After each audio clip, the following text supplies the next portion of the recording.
to the Son, and to the Holy Spirit, as it was in the beginning, is now, and ever shall be, world without end.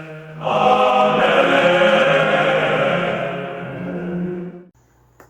Olá, louvado seja nosso Senhor Jesus Cristo. Sejam todos muito bem-vindos mais uma vez ao canal Apostolado São José. Eu me chamo Antônio Medina. Bem, pessoal, esta é a nossa segunda videoaula sobre a doutrina católica. Vai ser uma aula ainda em conformidade com o tema anterior, ou seja, ainda sobre o homem. Só que nesta aula a gente vai focar sobre a prova que Adão e Eva tiveram que passar e o pecado original, que a gente vai ver com mais detalhes mais à frente. Porém, pessoal, antes de adentrar propriamente nesta videoaula, que eu também considero extremamente importante, sobretudo para os tempos atuais, né? Eu quero só tecer aqui algumas considerações, rápidas considerações, sobre alguns temas que surgiram durante essa semana no grupo aqui do canal de Apologética Católica, que foi sobre a questão levantada, que eu não lembro quem foi agora, não sei se foi o senhor Jorge, que postou um vídeo sobre um padre modernista sendo praticamente jogado contra a parede, levando a lona, digamos assim, na linguagem do boxe,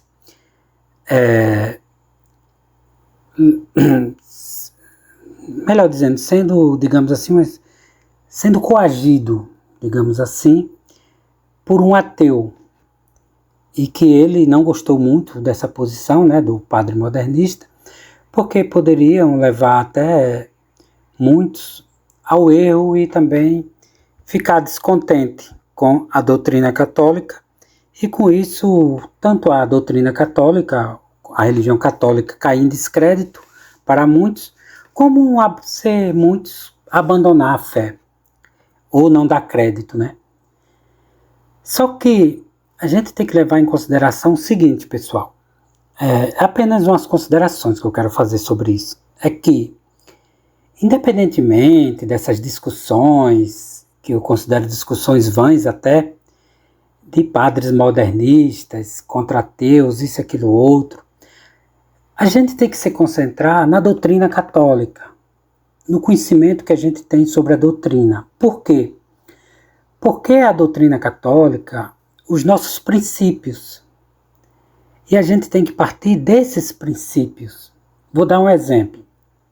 Se eu fosse levar em consideração o mundo atual, como que ele está, a corrupção das pessoas, até mesmo a minha corrupção, a minha ignorância e a ignorância de todos, e também, sobretudo, a questão, digamos, que impera no nosso país, corrupção praticamente generalizada, nos costumes, na moral, e por aí vai. Se eu fosse levar em consideração isso, jamais eu iria ter filhos. Porque a maioria das pessoas, quando, digamos assim, chega à vida adulta, começa a pensar sobre as questões da vida, ela, muitas das vezes, não quer casar e ter filhos. Por quê? Porque considera filhos um atraso para a carreira, um atraso para o mundo financeiro, para ter sucesso, isso, aquilo, outro. Deu para compreender? E isso é o que o mundo oferece. Ou seja, agir contrário aos princípios e preceitos deixados por nosso Senhor Jesus Cristo. Mas a gente não pode agir contrário, a gente tem que agir de acordo com esses princípios e preceitos. Por isso que a gente tem que conhecer a doutrina católica, conhecer as verdades, os dogmas, a nossa fé, para utilizá-las como princípio para as nossas ações. E deixar essas questões de discussões vãs para segundo plano ou terceiro plano. Deu para compreender? É isso que eu penso. Porque evita desgastes nossos, desgastes desnecessários, energias desnecessárias quando a gente poderia estar estudando ou se focando em questões benéficas, como essa aula, por exemplo, ou aulas semelhantes. E a segunda questão que eu vi também foi a questão, que foi até um vídeo que foi postado acho que foi a senhora Silvana, sobre a questão do ensino, né, nosso ensino, como que está tendo, né, sobretudo a coação agora dos professores pelos alunos, e isso, aquilo, outro. Isso aí é um fato. Por isso, pessoal, que a gente tem que estudar cada vez mais, pedir a graça de Deus, como a gente vai ver, a gente caiu em pecado, a gente recebe como herança essa mancha do pecado, e por aí vai. Por isso que eu considero muito importante, para compreendermos melhor a nossa ignorância e, digamos assim, o caos que estamos vivendo, na doutrina católica sobre o homem. Por isso que eu considero extremamente necessário aulas como essas. Ficou bem claro? São só essas observações que eu quero de imediato, apesar que ficou um pouco longas. Tinha outras coisas, mas eu prefiro não falar aqui, ou senão em um vídeo próprio sobre essa questão. Vamos lá, então. Bem, como eu afirmei, esse é o segundo vídeo, né, da nossa doutrina católica sobre o homem, só que a gente vai focar na prova e o pecado original. Coloquei aqui essa imagem, que ela é bem pertinente aqui ao tema. Neste segundo vídeo sobre a doutrina católica, discorreremos sobre duas questões em relação aos nossos primeiros pais. Primeira questão é a prova, ou seja, não comer do fruto proibido. E a segunda questão é o pecado original, ou seja, primeiro pecado cometido por Adão e Eva, ou seja, pecado que remonta à origem da humanidade. E para compreender tudo isso aqui, a gente vai estudar que prova é essa, ou seja, o preceito divino. Vamos também estudar o pecado original, sua existência e sua gravidade. Vamos também estudar o conceito de sensualidade e escândalo, que é extremamente importante, como a gente vai perceber. E depois as nossas considerações finais. Vamos lá, então. Primeira questão, a prova. Nossos primeiros pais, ou seja, Adão e Eva, já gozavam no paraíso terrestre um prelúdio de uma felicidade maior, que é a visão beatífica, ou seja, ver Deus face a face.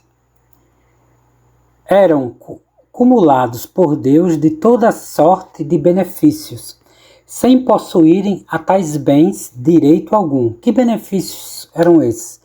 São aqueles que a gente viu na aula anterior, ou seja, os dons préternaturais, sobrenaturais,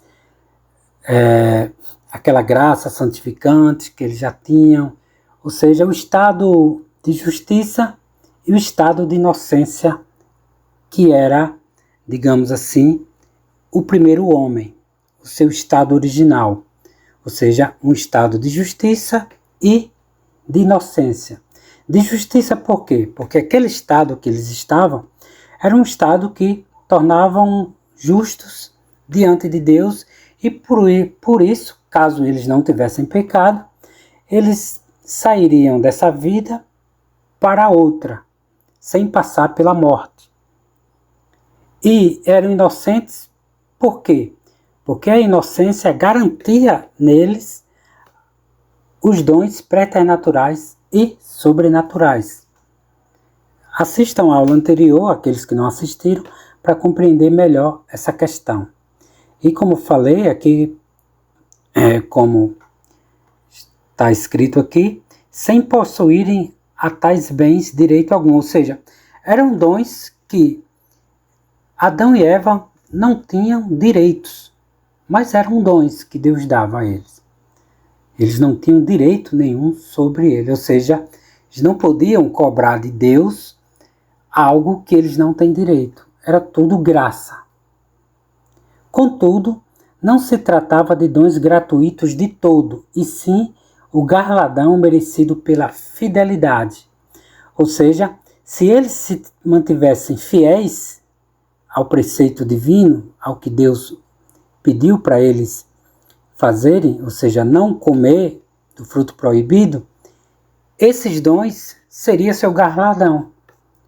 Assim, Adão e Eva, como também os anjos, foram sujeitos a uma prova. Deus proibiu que comessem da fruta da árvore do conhecimento do bem e do mal. Essa era a prova do homem, ou seja, não comer do fruto do conhecimento do bem e do mal. Aqui eu coloquei essa passagem aqui, digamos assim, mais alongada, que é para a gente perceber melhor. Diz o seguinte: ora, o Senhor Deus tinha plantado no princípio um paraíso, ou jardim delicioso, no qual pôs ao homem que tinha formado. Tinha também o Senhor Deus feito nascer da terra todas as castas de árvores agradáveis à vista, e cujo fruto era gostoso ao paladar, e a árvore da vida no meio do paraíso, com a árvore da ciência do bem e do mal. E deu-lhe esta ordem e lhe disse: come de todos os frutos das árvores do paraíso, mas não comas do fruto da árvore da ciência do bem e do mal, porque em qualquer tempo que comeres dele, certissimamente morrerás. Essa passagem mais alongada é do Gênesis, capítulo 2, versículos 8 a 9 e 16 a 17. Depois, pessoal, a gente vai voltar aqui um pouco essa passagem, mas aqui é só para a gente compreender melhor essa questão. Repetindo, aliás, só enfatizando aqui, essa passagem, aliás, toda essa aula, ela tem como fundamento, como base, a obra do Cônego Bollinger, que é a Doutrina Católica, tomo 1, o Dogma e o Símbolo dos Apóstolos. É extremamente necessário deixar isso bem claro. E as passagens que eu vou estar utilizando, essas passagens das Sagradas Escrituras, é da tradução do padre Antônio Pereira de Figueiredo. Ainda sobre essa questão da prova, vou ler aqui uma parte que está na página 128 da obra do Bollinger, que diz o seguinte: com esta ordem, ou seja, de proibir, da proibição de comer do fruto, do conhecimento do bem e do mal, lembrava o Criador a criatura a sua dependência. Deu ao homem um preceito, diz Bossuet, para que se recordasse que tinha um mestre. Preceito ligado a coisa sensível, porque o homem é ente de sentidos. Preceito leve para que lhe corresse folgada a existência, enquanto se conservasse inocente. É bem interessante essa observação aqui feita por Bossuet sobre essa passagem. Por quê? Porque muitos pensam que esse fruto do conhecimento do bem e do mal, aliás, é da árvore do conhecimento do bem e do mal, é apenas uma alegoria, ou é apenas tipo uma metáfora. Mas pelo contrário, aqui eu também até cheguei a pensar que era uma metáfora.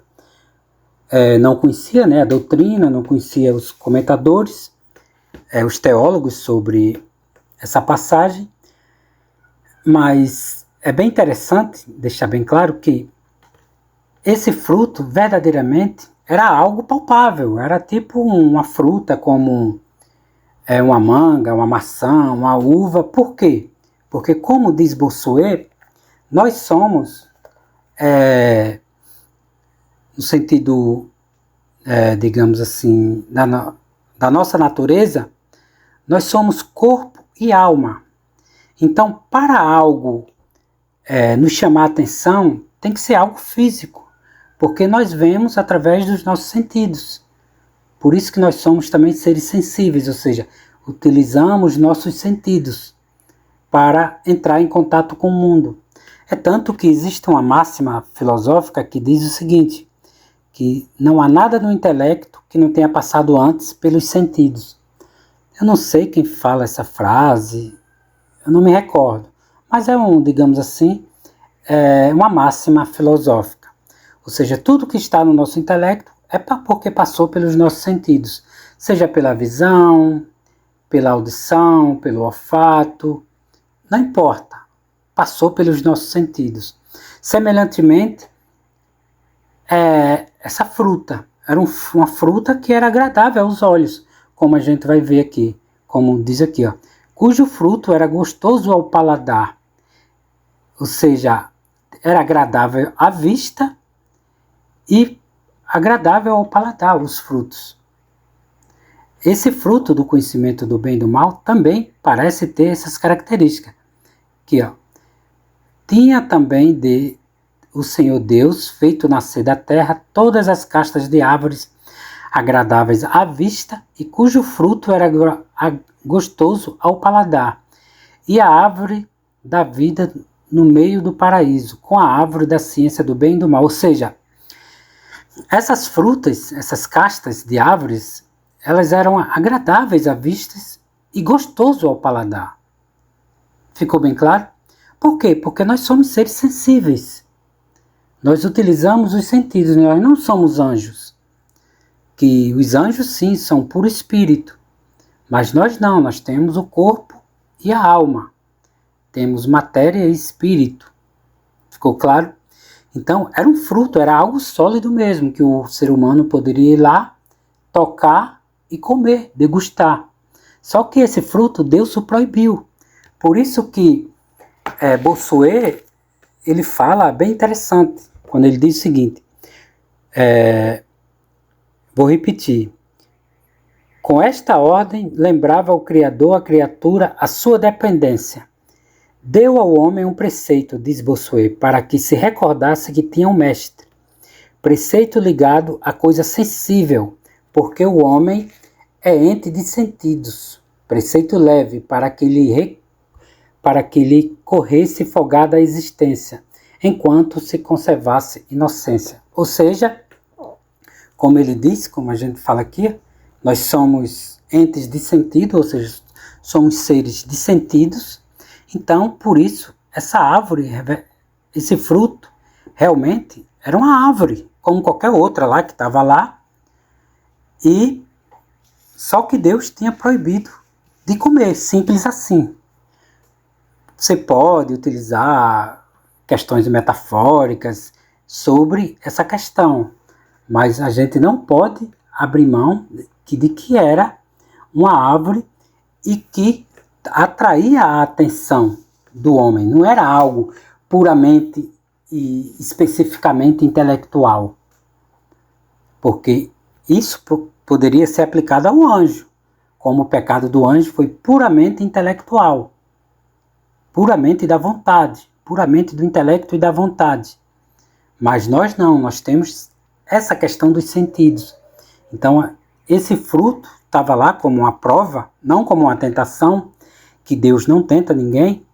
Nós que somos tentados pela nossa concupiscência, e o homem, como a gente viu, ele tem essa natureza concupiscente, ou seja, essa inclinação à prática do mal e aos desejos proibidos, porém, ter em si não é problema. O problema é você cair nele, ou seja, você se deixar levar pela concupiscência. Ficou claro? Está na nossa natureza essa questão, essa inclinação. Isso aí é um fato. Dito isso, vamos para a questão do pecado original. Primeiro vamos ver a existência. O fato da queda dos nossos primeiros pais e, portanto, a existência do pecado original é artigo de fé definido pelo Concílio Tridentino, seção 5ª, cânon 1º. Aqui o autor coloca cânon 5º, mas quando eu li essa parte específica, eu penso que o cânon primeiro é o que é mais aplicado. Não sei se teve um erro, digamos assim, nessa edição, ou sei lá, mas eu penso que o cânon primeiro, referente a essa questão do pecado original, é o que mais se aplica aqui. Vamos lá, então. O autor não coloca isso aqui fui eu que coloquei, porque tem aí facilmente da gente encontrar, vou colocar até no grupo, os documentos do Concílio Tridentino, para vocês lerem não apenas esse cânon, mas os demais cânon sobre essa questão do pecado original, porque a seção quinta é só sobre o pecado original. Aí tem os cânones. O cânone primeiro é esse aqui que eu vou ler para vocês. Se alguém não acreditar que Adão, o primeiro homem, quando anulou o preceito de Deus no paraíso, perdeu imediatamente a santidade e justiça em que foi constituído e incorreu por culpa de sua prevaricação na ira e indignação de Deus, e consequentemente na morte com que Deus lhe havia antes ameaçado, e com a morte em cativeiro, sob o poder daquele que depois teve o império da morte, ou seja, o demônio, e não confessa que Adão por inteiro passou pelo pecado de sua prevaricação a um estado pior no corpo e na alma, seja excomungado. Ou seja, negar que Adão e Eva existiram e que eles cometeram o pecado e que ele prevaricou e que após ele pecar ele ficou pior do que o seu estado original. Então, se você negar tudo isso, você é excomungado. Ou seja, você está fora da igreja. E tem até um padre Fábio Marinho, que foi até objeto da discussão aí no grupo, ele nega isso aqui. Por isso que eu falo, a gente não pode estar muito imiscuído nessas supostos debates, porque a maioria deles são modernistas, são da nova teologia e que negam a própria tradição católica, o próprio dogma católico, a própria, digamos assim, verdade de fé. Isso aqui é verdade de fé, é artigo de fé. Ou você aceita ou você é excomungado. E o padre lá, ele nega isso aqui. Ele diz que Adão e Eva era só uma espécie, tipo de metáfora ali, que para preencher essa questão, que o povo judeu tinha esse vazio, que as outras culturas tinham algo a discorrer sobre a humanidade, os primeiros seres humanos, e os judeus não tinham, e que por isso eles fizeram uso dessa metáfora para preencher essa lacuna. Isso foi no vídeo que eu assisti sobre ele. Olha só a gravidade que esse sujeito está levando. Por isso que eu não considero que os ateus é que estão levando as pessoas ao erro, mas sim aos falsos católicos. Aqueles que eram para defender a fé e que na verdade faz o contrário. Eles negam a fé e ensinam o contrário. A gente tem que estar preocupado com isso e não com os ateus. Porque ateu, ele nega a fé. Ele não quer acreditar. Ele não é simplesmente um incrédulozinho qualquer. Não, ele se nega. Por livre e espontânea vontade. Nega muitas das vezes até a verdade que ele está enxergando. Ficou bem claro? Por isso que a gente tem que se ater na doutrina e não nesses tipos de questão, mas é apenas uma sugestão. Vamos lá então, partir para a próxima página. O dogma vem fundado, ou seja, esse dogma anterior, essa verdade de fé, na relação do Gênesis, capítulo 3, versículo 6, que diz: a mulher, pois, vendo que o fruto daquela árvore era bom para se comer, e era formoso e agradável à vista, tomou ele e comeu, e deu a seu marido, que comeu do mesmo fruto como ela. E também é fundamentado no testemunho de São Paulo, mais precisamente na carta aos Romanos, no capítulo 5, versículo 12, que diz o seguinte: portanto, assim como por um homem entrou o pecado neste mundo, e pelo pecado a morte, assim passou também a morte a todos os homens por um homem, no qual todos pecaram. Essas duas passagens aqui é que o autor Bullinger coloca para fundamentar o dogma da existência do pecado original. Eu lembrei dessa passagem, essa aqui fui eu que coloquei, não está na obra do Bullinger, mas eu coloquei porque é bem pertinente. Por isso que eu coloquei o seguinte: também devemos considerar a seguinte passagem do livro da sabedoria, que está no capítulo 2, versículos 23 ao 25, que diz o seguinte: porquanto Deus criou o homem inexterminável e o fez à imagem da sua semelhança, mas por inveja do diabo entrou no mundo a morte, e a ele imitam os que são do seu partido. Deu para compreender? Ou seja, é uma passagem que sintetiza bem o que está no livro do Gênesis. Ou seja, que Deus fez o homem inexterminável, ou seja, o homem não era para morrer, mas por inveja do diabo entrou no mundo a morte.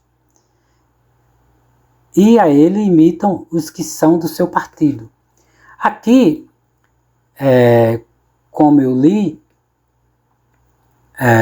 essa passagem, repito, ela é da tradução do padre Antônio Pereira de Figueiredo, e lá na nota de rodapé explicativa sobre isso, fala que os comentadores, né, os doutores, teólogos católicos mais renomados, falam que interpretam isso aqui, né, o diabo, né, a inveja do diabo em relação ao homem, é porque eles já percebiam, aliás, o diabo já sabia que Deus iria se encarnar no homem, e ele julgava o homem, o diabo, né, o diabo julgava o homem muito inferior a ele. Então eles diziam que se era para Deus vir ao mundo, então que viesse de forma angelical, e não como um homem, ou seja, de carne e osso. Por isso que ele tinha inveja do homem por causa disso. E isso, depois vocês leem aí, e está lá, bem explicadinho isso aqui. Vamos dar continuidade. Só que, pessoal, eu acho bem interessante a gente se deter mais. O autor não coloca isso, mas eu penso que é necessário a gente se deter nessa passagem, que é para a gente compreender melhor todo esse drama.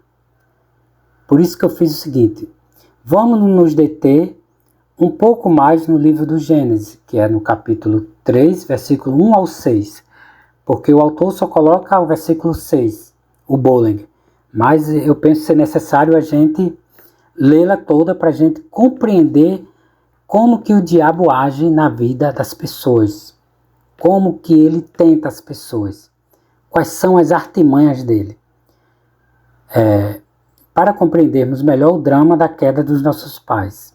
Sintetizando, né? Vejamos. Lembrando que essa passagem aqui está no livro do Gênesis, capítulo 3, versículos 1 ao 6, que diz o seguinte: é de saber que a serpente era o mais astuto de todos os animais da terra que Deus tinha feito. E ela disse à mulher: por que vos proibiu Deus que não comesseis do fruto de todas as árvores do paraíso? Presta atenção aqui nesse primeiro versículo. O diabo, ele é muito ardiloso.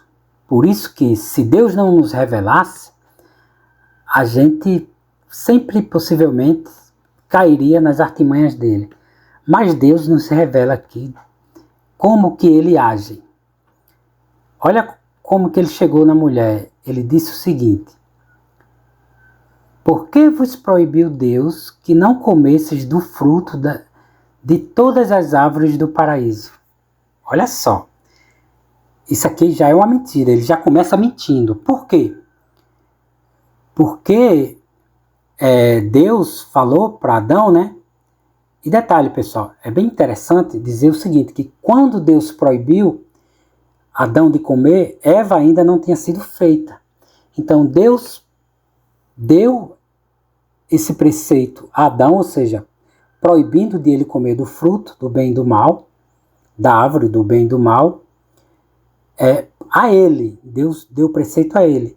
E, consequentemente, ele transmitiu para a mulher depois que a mulher foi feita. Só que o diabo chegou na mulher e disse o seguinte: por que vos proibiu Deus que não comesseis do fruto de todas as árvores do paraíso? Ele já começa mentindo. Repito, porque Deus tinha proibido apenas uma árvore, que era a árvore do conhecimento do bem e do mal. A árvore da vida podia comer, e de todas as árvores, porque está lá escrito, de todas as castas de árvores. Só que ele já engloba todos para dizer o seguinte, porque Eva depois Eva mesmo confirma. Respondeu-lhe a mulher: nós comemos dos frutos das árvores que há no paraíso, mas do fruto da árvore que está no meio do paraíso, Deus nos proibiu não comêssemos, nem a tocássemos, sob pena de morrermos. Ou seja, está perfeito até aqui. Eva, no caso de Eva. O Satanás não, o diabo não, ele já começa mentindo. Eva aqui diz a verdade, ela diz, Deus não proibiu, só proibiu a árvore que está no meio do paraíso. Essa Deus não proibiu. E o diabo replica, né? Mas a serpente disse à mulher: bem podeis estar seguros que não haveis de morrer, porque Deus sabe que tanto que vós comerdes desse fruto, se abrirão vossos olhos, e vós sereis como deuses pelo conhecimento, que tereis do bem e do mal. Mais mentiras proliferadas pelo Satanás. Por quê?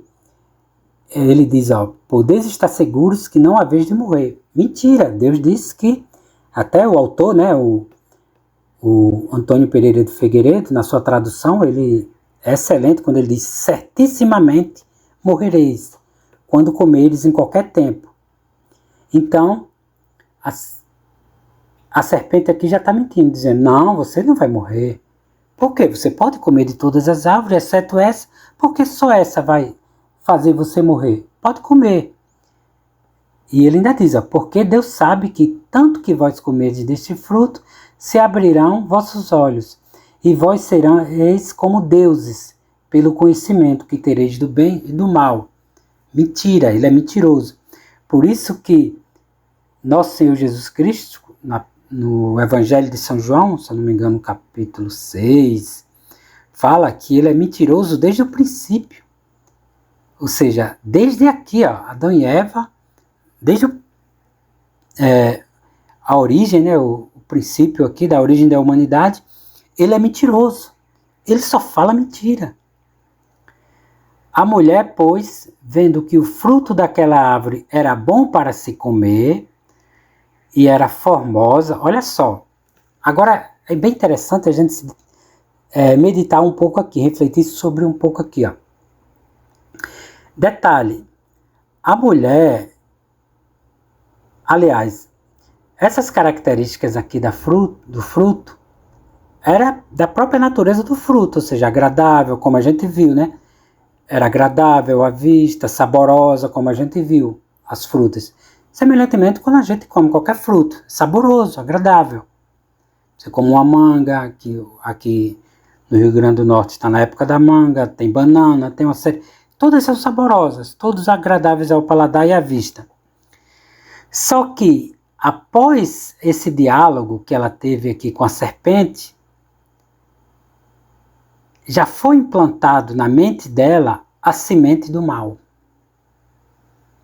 Então, ela já aqui a gente já começa a perceber a psicologia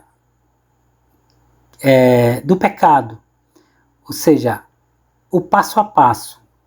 Vamos ver aqui, ó. A mulher, pois, vendo que o fruto daquela árvore era bom para se comer e era formoso, ou seja, era bom, era degustável, saboroso, formoso, ou seja, tinha uma boa forma, tinha uma figura ali agradável, e agradável à vista também, tá vendo? Tomou dele e comeu, e deu a seu marido, que comeu do mesmo fruto com ela. Ou seja, ela já tinha inclinações, já tinha essa concupiscência, mas agora a semente do mal já estava na mente dela, do pecado, melhor dizendo, e aqui, tudo isso aqui, que já era características do fruto, ela se deixou levar por isso aqui. Caiu. E é interessante que eu vou ler para vocês a continuidade dessa passagem,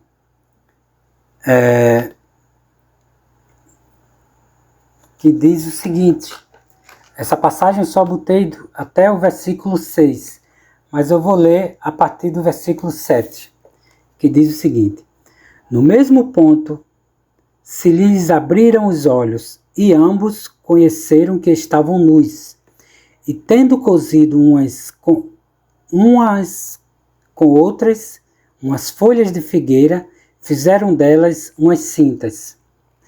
E Adão e sua mulher, como tivessem ouvido a voz do Senhor Deus, que andavam pelo paraíso, ao tempo que se levantava a viração depois do meio-dia, se esconderam da face do Senhor entre as árvores do paraíso. E o Senhor Deus chamou por Adão e lhe disse: onde estás?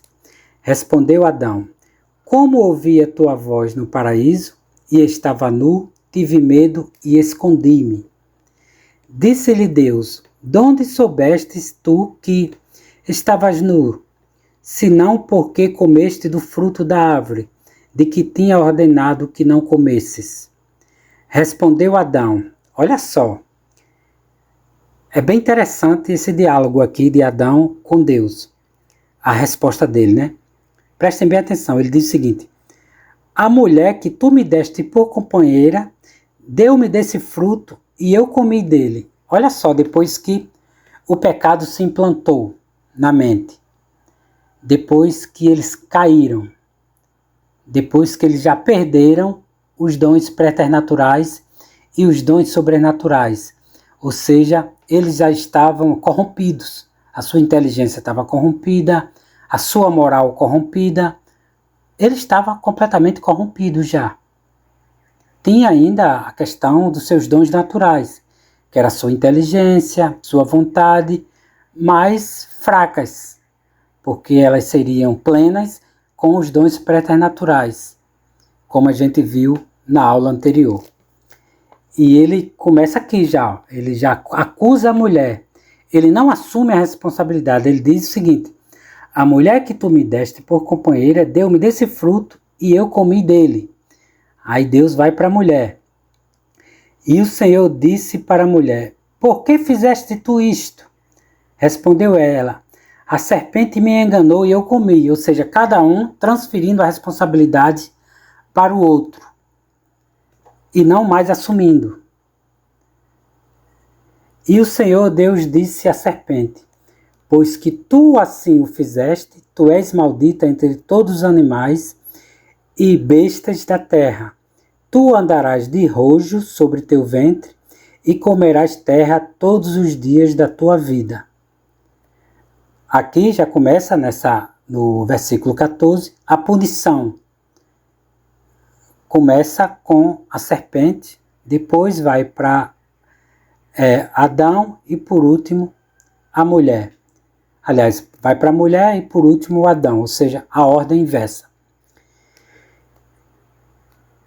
Aliás, a ordem anterior, continua a mesma ordem anterior, só que aqui explicando as punições de cada um. E prossegue, a partir agora do versículo 15. Eu porei inimizades entre ti e a mulher, entre a tua posteridade e a sua dela. Ela te pisará a cabeça e tu procurarás mordê-la no calcanhar. Aqui já fala, né, da promessa do Redentor, que depois a gente vai entrar com mais detalhe nisso. Disse também a mulher: eu multiplicarei os trabalhos dos teus partos. Tu parirás teus filhos em dor e estarás abaixo do poder de teu marido e ele te dominará. Essa passagem aqui também é importante para mostrar que no estado de natureza corrompida, a mulher sente dor no parto. Isso é normal, completamente normal. Já Nossa Senhora, quando teve Nosso Senhor Jesus Cristo, ela não teve dor em momento algum. Por quê? Porque ela não participou da herança desse pecado original. Como a gente viu, ela foi preservada do pecado original. Isso é bem interessante deixar bem claro. Por último, Adão. Adão, porém, disse: pois que tu destes ouvidos à voz de tua mulher, e comeste do fruto da árvore, de que eu tinha ordenado que não comesses, a terra será maldita por causa da tua obra. Tu tirarás dela o teu sustento, a força de trabalho. Ela te produzirá espinhos e abrolhos, e tu terás por sustentos as ervas da terra. Tu comerás o teu pão no suor do teu rosto, até que te tornes na terra, de que foste formado, porque tu és pó, e em pó te hás de tornar. Até o versículo 19. Espero que tenha gostado dessa passagem, assim, porque é bem interessante.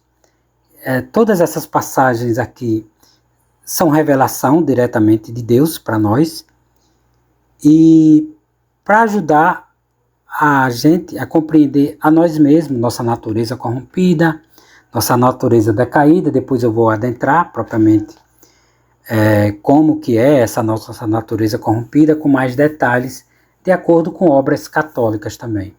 Mas espero que tenha dado para compreender até aqui. Vamos dar continuidade. Agora a gente vai analisar a gravidade do pecado original. Vamos lá.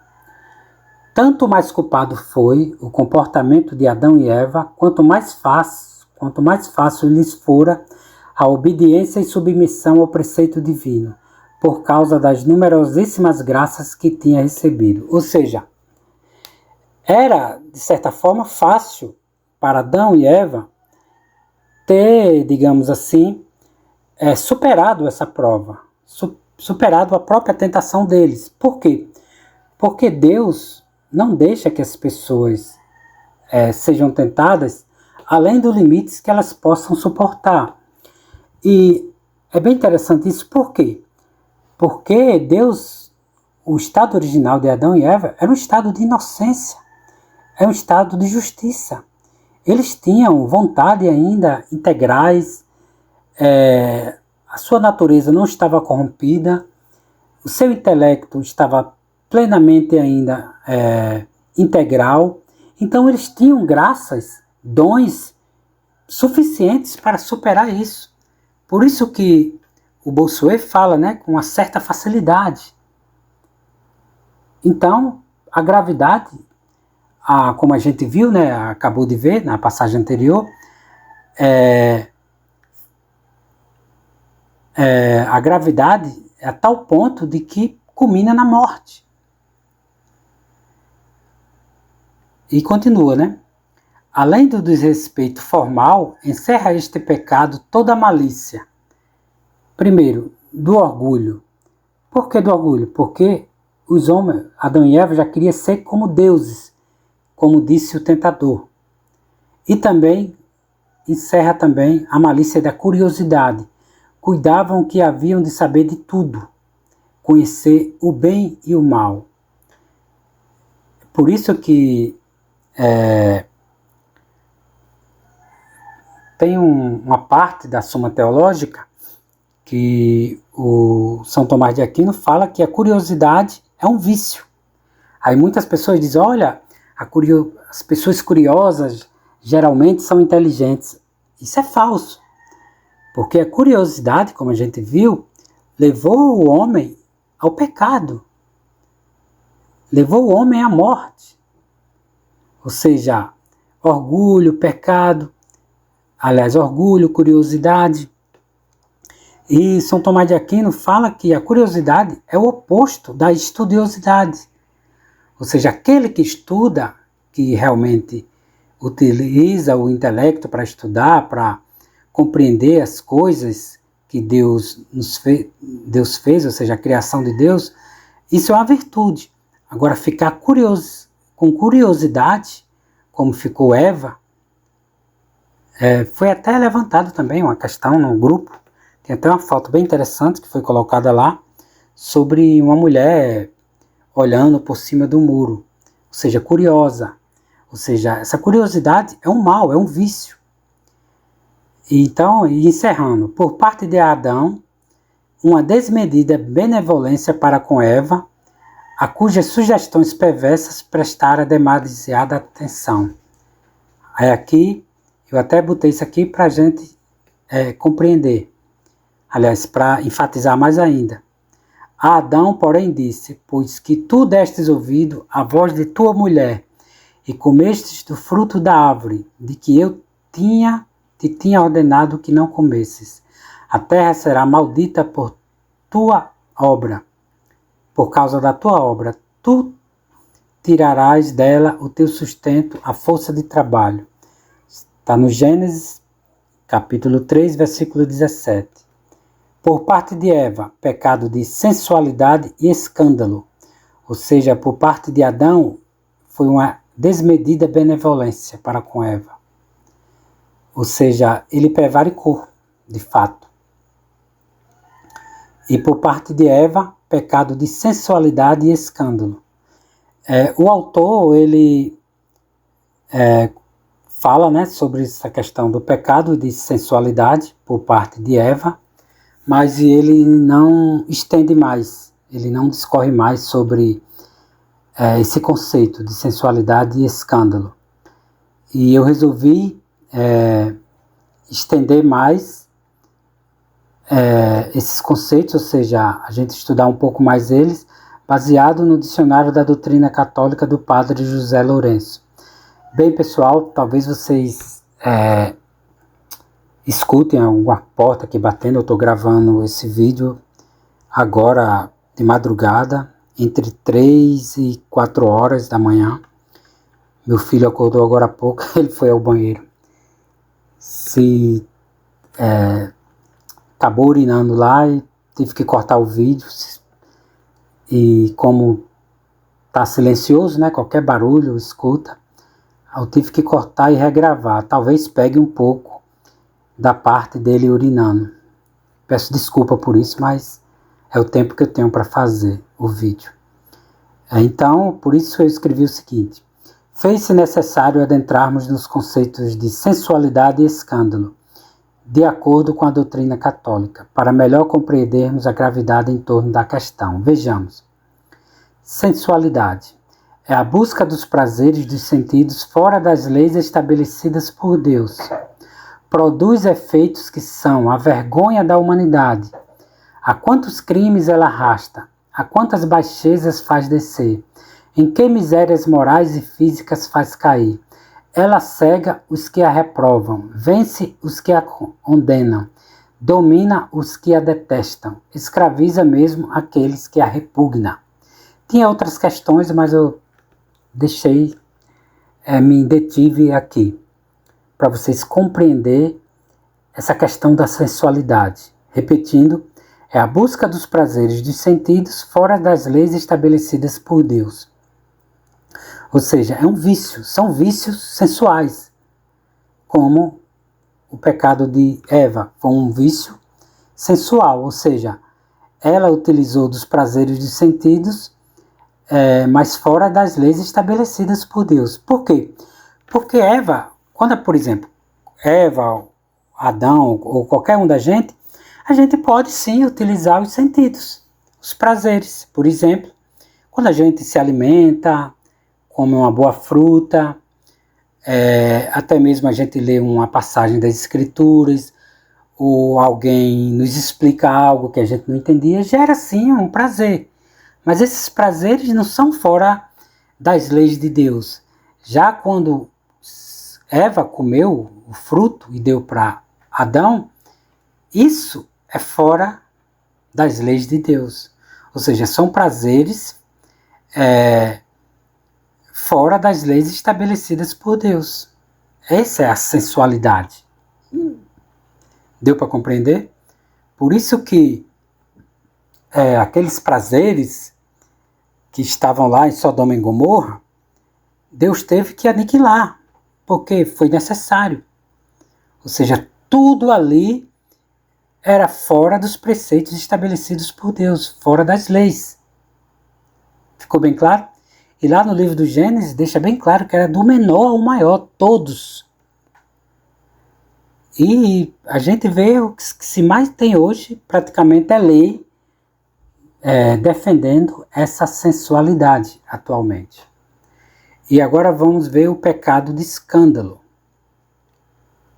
que diz o seguinte: é o que se diz, se faz ou se omite menos retamente, embora licitamente, dando a outrem ocasião de cair em pecado ou causando-lhe alguma ruína espiritual. Foi o que realmente Eva fez. Foi um escândalo.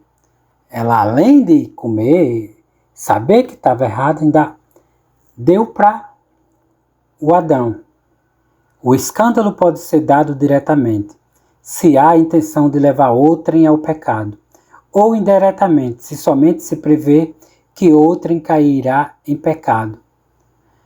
Eu penso que o escândalo aqui causado por Eva foi um escândalo direto, ou seja, ela sabia já que, aliás, certamente era, porque ela sabia que era errado, que ela estava infringindo o preceito de Deus, e ela sabia que Adão também, comendo do fruto proibido,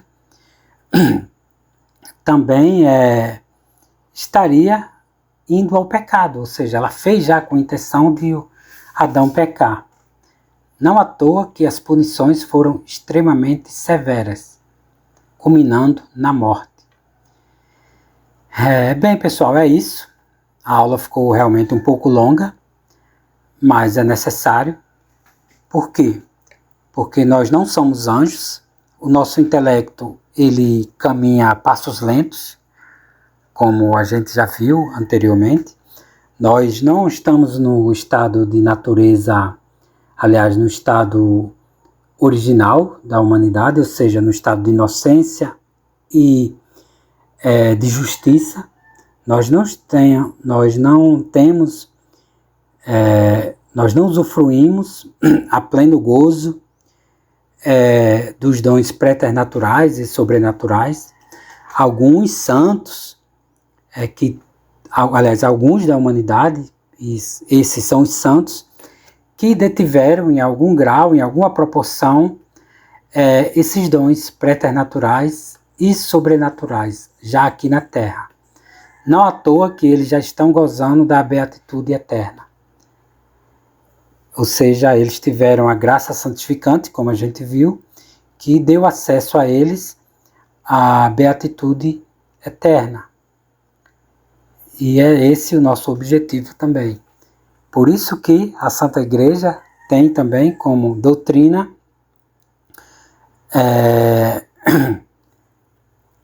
esqueci agora o que eu ia falar sobre essa questão dessa doutrina do purgatório. Ou seja, que é a doutrina onde as pessoas que não morrem, né, em pecado mortal, mas em pecado venial, vai para lá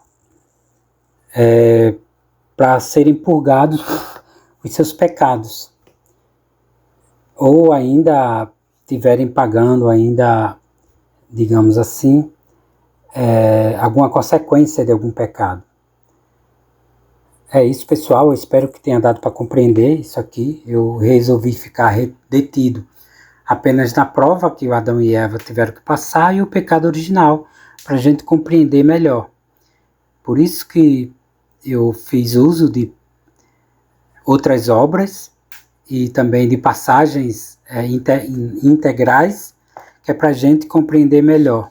Porque o autor, né, ele faz uma síntese, ele deixa aqui, ele expõe de forma até brilhante os temas e os assuntos, porém muitas das vezes ele é sintético, ele apenas cita a passagem, mas quer dizer, faz a citação da passagem, mas não discorre completamente sobre elas.